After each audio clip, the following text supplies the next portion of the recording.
वृंदावन विहारी लाल की जय। राधा रानी की जय। श्री गुरुदेव भगवान की जय। श्री राधे राधे।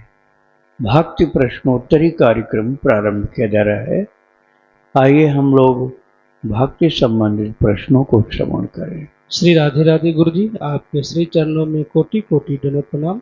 संजय जी हैं दिल्ली से। इनका प्रश्न है, मैं लास्ट ईयर राम सदाक्षर मंत्र की दीक्षा ली थी जो गुरु जी ने मुझे लेफ्ट कान में दी थी, तथा मैं मंत्र के बीज सही से नहीं सुन पाया और अंग की जगह उसे मैं माँ के रूप में जपता रहा। पर कुछ समय बाद पता चला कि मंत्र के बीज को अंग बोलते हैं। फिर मैंने गुरु जी से कहा कि मुझे मंत्र का एक बार फिर से उपदेश कर दे, तो उन्होंने कहा दीक्षा सिर्फ एक बार ही होती है। और उन्हें मैंने कहा कि मैं गलत जप कर रहा हूँ, तो उन्होंने कहा अब सही से जप लो, बट उन्होंने दोबारा उपदेश नहीं किया। क्या मुझे दीक्षा दोबारा लेनी चाहिए या अब मुझे सही मंत्र पता है तो उसे ही पूरे विश्वास से जपता रहूं? कृपया मार्गदर्शन करें। अब आपको दीक्षा लेने की जरूरत नहीं, आप जप तो कर ही रहे थे। उच्चारण दोष थोड़ा सा था, लेकिन अब आप ठीक कर लिए हैं और जप कर ही रहे हैं। देखिए, राम जी का जो मंत्र है, तारक मंत्र बोलते हैं, षडाक्षर बोलते हैं, ये सात्विक मंत्र है। इसमें कुछ अशुद्धि यदि हो गई तो इसका कोई दंड नहीं मिलेगा आपको। और जैसे काली का मंत्र हो, नरसिंह भगवान का मंत्र हो, तो उन मंत्रों में अशुद्ध होने पर दंड मिलता है। तो भगवान राम का मंत्र, कृष्ण का मंत्र, ये सात्विक मंत्र होते हैं। इनमें कहीं थोड़ा सा उच्चारण में दोष हो जाए तो गलत नहीं है, कोई अपराध नहीं लगेगा, कोई दंड नहीं मिलेगा। कृष्ण का नाम कितनी तरह से लोग बोलते हैं, अब आप देखिए, एक जैसे तो बोलते नहीं। और यहाँ हम कृष्ण बोल रहे हैं, तो कृष्ण बोलते हैं, गुजरात में कृष्ण कृष्ण बोलते हैं। और पंजाब में किशन बोलते हैं, है ना, अलग अलग उच्चारण। तो भगवान भाव के भूखे हैं, उच्चारण में बहुत ज़्यादा नहीं ध्यान देते। जो मंत्र सकाम हो और सात्विक न हो, जैसे दुर्गा का है, काली का है, भैरव का है, नरसिंह भगवान का, हनुमान जी का मंत्र, उनमें शुद्धि बहुत जरूरी होती है। और भगवान का मंत्र, राम जी का, कृष्ण भगवान का, नारायण का, ये तुम कुछ कुछ बोल दो तब भी चलेगा। तो आपकी दीक्षा पहले हो चुकी है प्रश्नकर्ता की, और आप जप भी करते हैं। अब आपको पता चल गया, जैसा वैसा आप करने लग जाइए, कोई दोष नहीं है। दोबारा दीक्षा के लिए आपको प्रयत्न नहीं करना, आपको खूब जप करना और भक्त चरित प्रतिदिन सुनना है, तो आगे आप बढ़ते जाओगे। राधे राधे। ललित श्रीवास्तव जी, इनका प्रश्न है, मैंने 2 बार श्रीमद् भागवत पाठ किया, 2024 में हिंदी में, 2025 में संस्कृत में। 21 दिन तक लगातार 108 बार हनुमान चालीसा और 108 दिन लगातार सुंदरकांड, 5 बार श्री रामचरितमानस के पाठ किया। रोज 16 माला हरे राम राम राम हरे हरे का जप करता हूँ। रोज गीता का हिंदी 1 अध्याय और संस्कृत का भी पाठ करता हूँ। रोज सुबह 2 बजे श्री राधा माधव रस सुधा का पाठ करता हूँ। कृष्ण कारणामृतम और राधा सुधानिधि का पाठ करता हूँ और गीत गोविंद का ही पाठ करता हूँ। हाँ, पाठ तो आपके लिए जो बहुत बढ़िया है, आप जो कर रहे हैं और कल्याणकारी हैं, किंतु यदि आप पाठों को कम करें, जप को बढ़ाएं तो ज़्यादा अच्छा रहेगा। पाठ जैसे आप मान लीजिए 2 घंटा करते हैं, तो 2 घंटा की जगह आधा घंटा कर लीजिए। और जब आप करते हैं 3 घंटा, तो 3 घंटा की जगह 5 घंटा कर दीजिए, तो आपको जप करने का लाभ ज़्यादा मिलेगा। और भक्त चरित्र जप के साथ साथ आप सुन सकते हैं। श्री राधे राधे। प्रेम प्रकाश जी गुरु जी, ब्रह्मपुर से, इनका प्रश्न है, मैं मानसी सेवा, मानसी नाम जप करता हूँ। श्री राधे श्याम की लेखन भी कभी कभी मानसी नाम चिंतन संसारी लोगों के लिए भी हो जाता है। क्या मानसिक भक्ति का फल मिलेगा या मानसिक पाप चिंतन का फल मिलेगा? कृपया मार्गदर्शन करें। मानसिक जो पुण्य का कार्य है उसका फल ज़्यादा मिलता है, मानसिक पाप का फल कम मिलता है। कलयुग की बात है, और युगों में ऐसा नहीं था। और युगों में मानसिक पाप हो जाए तो बहुत दंड मिलता था, उसका भी दंड मिलता था। किंतु कलयुग में कलि कर एक पुनीत प्रतापा, मानस पुण्य होई नहीं पापा। उत्तरकांड में लिखा है, मानस पुण्य होई नहीं पापा। मानस पुण्य होता है, पूरा लाभ मिलता है। जैसे आप आंख बंद करके भगवान को खिलाते रहो, भगवान का ध्यान करके प्रभु को खिला रहे हो। सब संत लोग आ गए, उनके पीछे संत लोग भगवान के, मान लीजिए 25-50 संत पीछे बैठ गए। अब भगवान का भोग उन संतों को भी खिलाओ। मानसिक आंख बंद करके कर रहे हो, इसका लाभ मिलेगा आपको। और आपसे कोई गलती हो गई, उसका दंड कलयुग में नहीं मिलता, और युगों में मिलता था। लेकिन गलती वाला जानबूझकर नहीं करना चाहिए। जानबूझकर करोगे तो थोड़ा थोड़ा दंड मिलना शुरू हो जाएगा, क्योंकि वो संस्कार खराब हो जाएगा उससे। और अच्छा काम करोगे ध्यान में तो धीरे धीरे आपकी वृत्ति बड़ी पवित्र हो जाएगी, एकदम शुद्ध सात्विक हो जाओगे, और भगवान की प्रीति अंदर आपसे उत्पन्न हो जाएगी। श्री राधे राधे। अंजू जी हैं जयपुर से, इनका प्रश्न है, महाराज जी क्या सीताराम प्रभु जी के सखी सहचर्य भाव के लिए कोई अलग से उपासना पद्धति है, या फिर जो आप उपासना देंगे उसी से प्राप्ति हो जाएगी? क्योंकि आप संतों की वाणी सुनकर हम जैसे अथम लालची हो गए हैं। अब तो इच्छा है कि मरने के बाद भी प्रभु की सेवा मिल जाए। आपकी भावना बहुत सुंदर है। आप मंत्र जो मिलेगा दीक्षा का या मिला है वही करते रहिए, केवल ध्यान का स्वरूप बदलता है।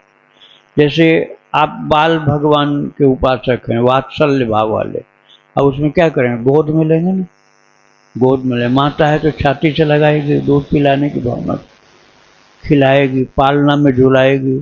छोटे ठाकुर जी हैं तो अब वही हैं राजा राम सरकार, तो उनके साथ ही थोड़े किया जाएगा। वहाँ तो आप चरणों में दंडवत पड़ोगे और दूर से निवेदन करोगे, अर्पण करोगे। आप गोद में नहीं ले सकते हो राजा राम को, तो भावना के अनुसार ही सेवा होती है।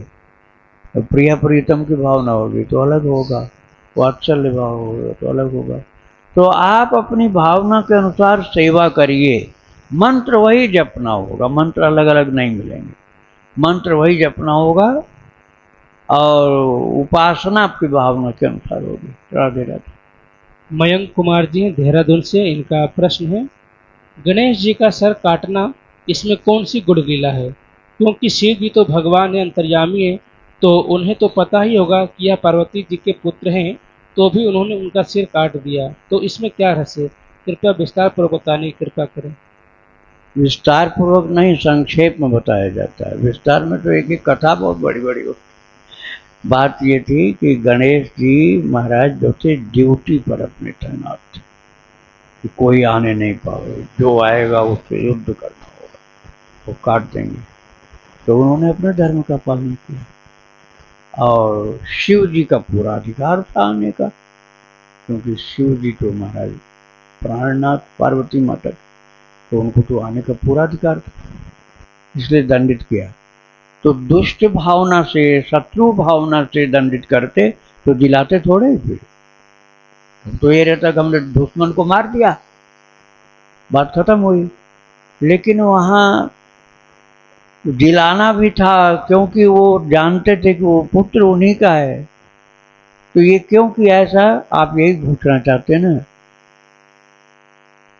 उसका कारण है, सो केवल भगतन हित लागे, परम कृपालु प्रणत अनुरागी। सोई जस गाये भगत भव तरहि, कृपा सिंधु जनहित तन धरहि। भगवान वास्तव में कृपा सिंधु हैं। वो ये लीला करते हैं जिससे भक्त लोग इसी बहाने गाएं, इसी बहाने उनको याद करें, इसी बहाने उनकी चर्चा करें। तो ये खुद जानबूझकर लीला करते हैं। अरे रावण जो था भगवान का पार्षद ही था, रावण था भगवान का पार्षद, लेकिन उसको उस समय ऐसा बना दिया कि उसको याद ही नहीं रहा कि वो पार्षद है और वो दुश्मन की तरह लड़ता है। और बाद में ठाकुर जी ने जब उसको मोक्ष प्रदान किया था, धाम अपने धाम में भेजा, तब उसको याद आया कि अरे मैं तो प्रभु का पार्षद और मैं लड़ाई करने चला गया। तो क्षमा मांगने लगा, बोले मेरी इच्छा थी कि तुम युद्ध में, क्योंकि साधारण मच्छर थोड़े लड़ने लग जाएगा पहलवान से, अरे भाई बराबरी का कुछ तो होना चाहिए, तो पार्षद है तो कुछ देर टिक सकता है। तो ये भगवान खुद लीला करते हैं जानबूझ करके भक्तों के उद्धार के लिए कि उस चरित्र को याद करो, स्मरण करो, ध्यान करो और गाओ, तो तुम्हारा कल्याण होगा।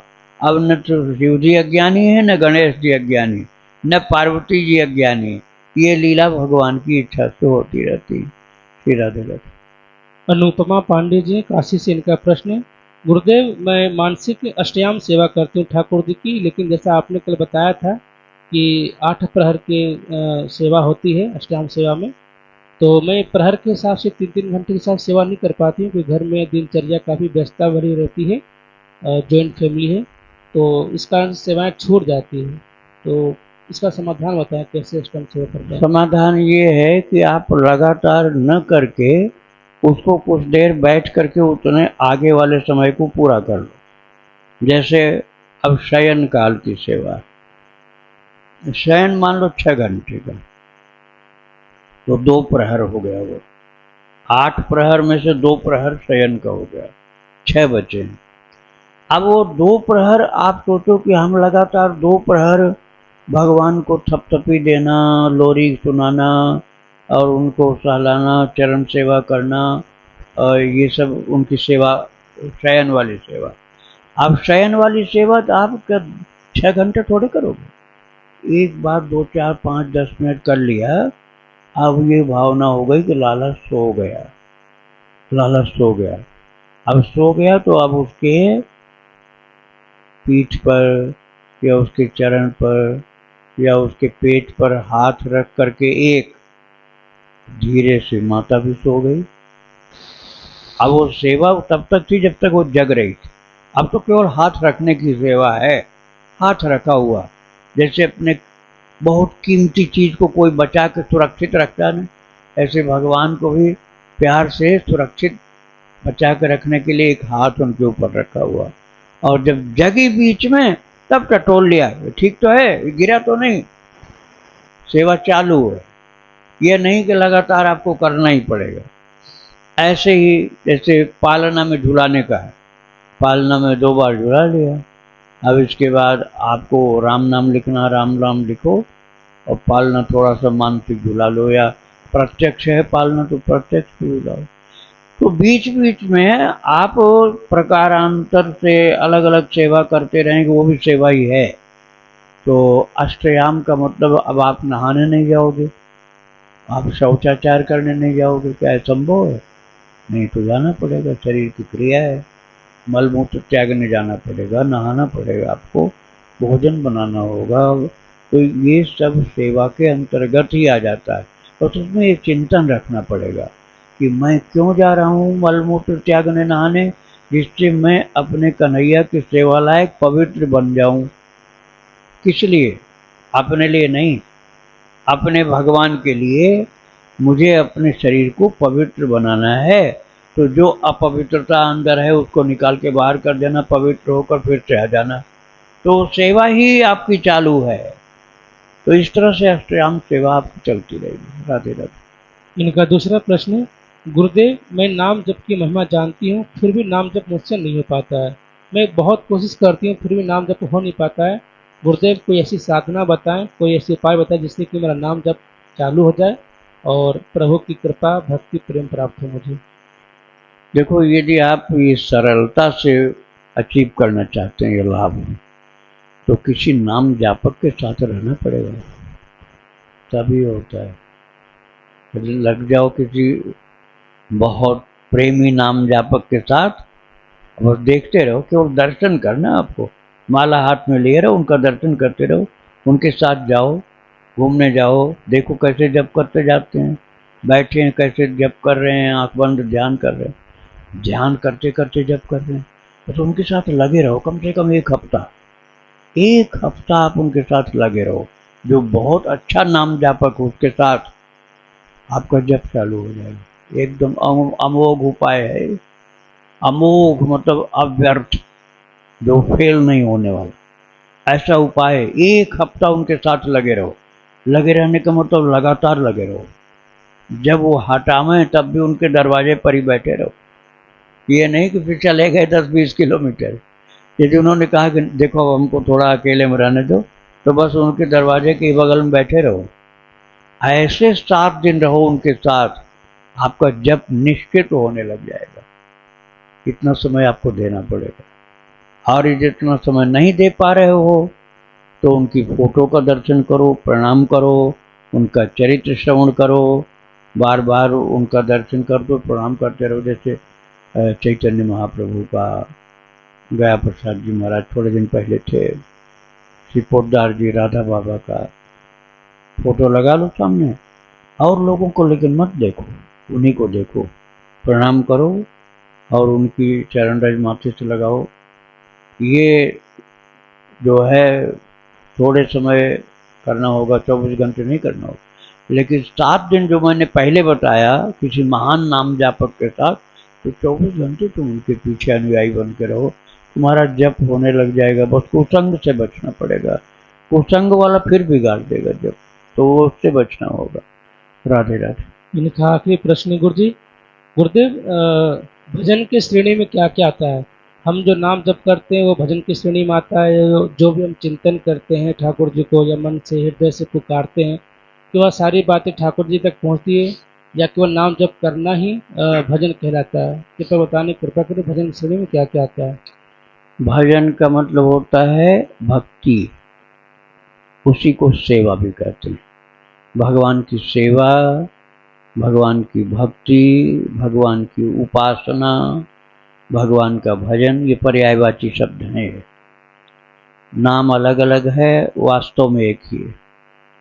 तो इसको प्रैक्टिकल रूप में समझने के नवधा भक्ति आप अध्ययन करो। नवधा भक्ति भागवत जी में 7वें स्कंद के प्रहलाद जी के चरित्र में, 7वें स्कंद में प्रहलाद जी के चरित्र में भागवत जी में नवधा भक्ति है। वो मैं थोड़े में बता देता हूँ आपको।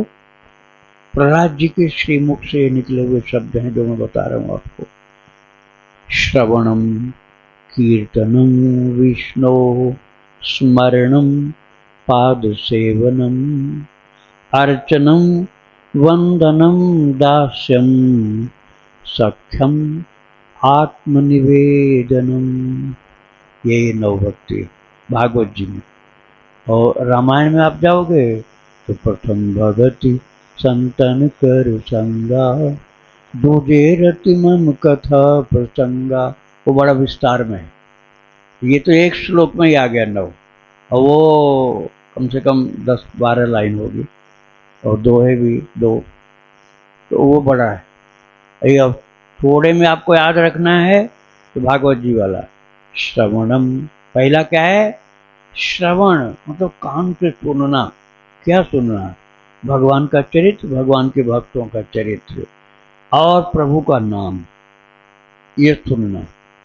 कीर्तनम, कीर्तन का मतलब बार बार भगवान के विषय में बोलना, भगवान के नाम बोलना, भगवान की लीला बोलना, भगवान के गुण बोलना, गुणगान करना, नामगान करना, ये कीर्तन है। नाम कीर्तन, गुण कीर्तन, यश कीर्तन, ये सब एक ही है।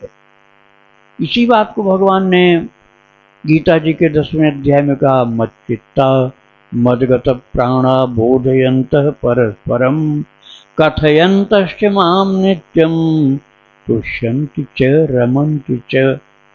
ये 10वें अध्याय में भगवान ने कहा है कि कीर्तन क्या होता है।